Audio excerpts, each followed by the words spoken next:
चमकपुर गांव में गोपाल नाम का एक लड़का रहता था। उसकी सौतेली माँ और बाप ने उसे घर से निकाल दिया था। उसकी सौतेली माँ ने सब कुछ अपने और अपने बच्चों के नाम पे कर रखा था और गोपाल को हिस्से के नाम पे 3 गायें दे रखी थी। गोपाल पढ़ा लिखा तो बहुत था, पर नौकरी ना मिलने के कारण उसने सोच लिया था कि वो अब उन तीनों गायें की खूब देख रेख करके उनसे जो दूध मिलेगा उसे बेच के अपना कारोबार चलाएगा। अब मैं बिल्कुल अकेला हो गया हूँ। गौ माता, तुम तीनों के अलावा मेरा अब कोई भी नहीं है। बस मेरा घर चलाने के लिए तुम तीनों को मेरी मदद करनी होगी।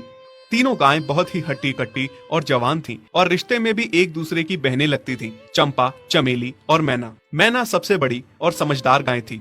चंपा गर्भवती थी और चमेली को अभी अभी बच्चा हुआ था। वो दूध दे रही थी, जिसके दूध को बेच के गोपाल का थोड़ा बहुत घर चल रहा था। पर गोपाल को अब चंपा और मैना पे पूरा भरोसा था कि जब उनका बच्चा हो जाएगा तो वो खूब दूध देने लगेंगी और जिससे उसका कारोबार अच्छे से सेट हो जाएगा।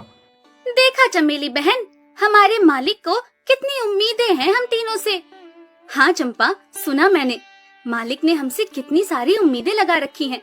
और उम्मीद रखे भी क्यों ना, कितना समय खर्च करते हैं मालिक हम पे और कितनी सेवा करते हैं हमारी, कितना खिलाते पिलाते हैं हमें। और फिर हम मालिक की उम्मीदों पे खरा ना उतरेंगी तो धिक्कार है हमारी जिंदगी पर। सही कह रही हो बहन तुम। चलो हम तो मालिक के लिए कुछ ना कुछ कर ही लेंगे। तुमने बच्चा दे दिया है, दूध भी दे रही हो, मैं भी गर्भवती हूँ। थोड़े दिनों में मैं भी बच्चे को जन्म दे दूंगी, फिर दूध भी देने लगूंगी। लेकिन इस मैना दीदी को देखो, हम दोनों से बड़ी हैं, एक बार भी बच्चा ना दे पाई आज तक। क्या इसका फर्ज नहीं बनता मालिक के लिए कुछ? ये तो बड़ी हैं, हमसे ज्यादा इसको मालिक के लिए करना चाहिए था, लेकिन हम छोटी होकर इतना सोच रहे हैं। तुम दोनों ऐसा क्यों कह रही हो? क्या गलत कह रहे हैं हम? सही तो कह रहे हैं। कितने सालों से बांझ पड़ी हो तुम। ऐसा कैसे कह सकती हो तुम? बच्चा देना ना देना मेरे हाथ में थोड़े ना है। मैं भी तो माँ बनना चाहती हूँ ना।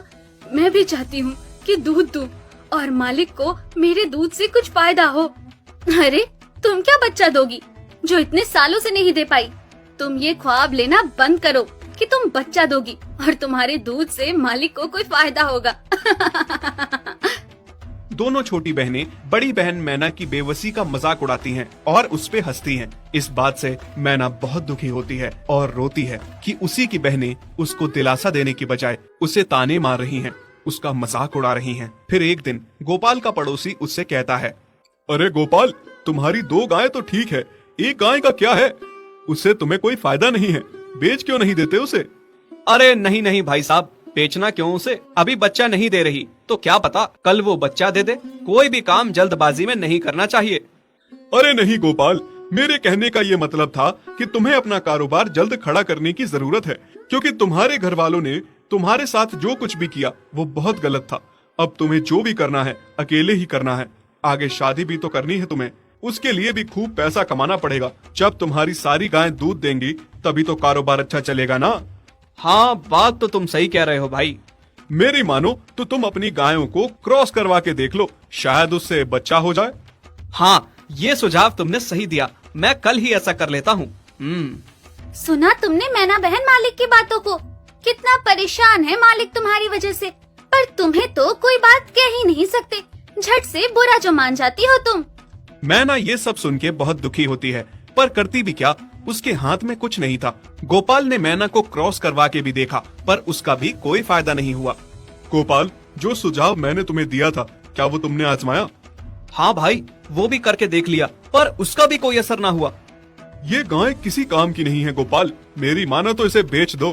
मैं सोच रहा हूँ एक बार फिर से क्रॉस करवा के देखता हूँ, शायद कोई बात बन जाए। देख लो, पर मुझे नहीं लगता। देखा, इन लोगों को भी पता चल गया, तुम बच्चा नहीं दे सकती, तुम बांझ ही रहोगी। सही कह रही हो तुम दीदी, इतने जतन करने के बाद भी बच्चा नहीं हो रहा तो अब क्या होगा? गोपाल मैना को एक बार फिर से क्रॉस करवा लेता है। दोनों बहनें चंपा और चमेली मैना के बांझपन का मजाक उड़ाती हैं और उस पे खूब हंसती हैं। फिर एक दिन मैना चमेली के बच्चे के साथ खेल रही थी कि तभी चंपा देख लेती है। हाँ देख तो चमेली दीदी, ये मैना दीदी तेरे बच्चे के साथ क्या कर रही है? मुझे समझ में नहीं आ रहा, तू इस बांझ के साथ अपने बच्चे को कैसे छोड़ सकती है? जब मेरा बच्चा आ जाएगा मैं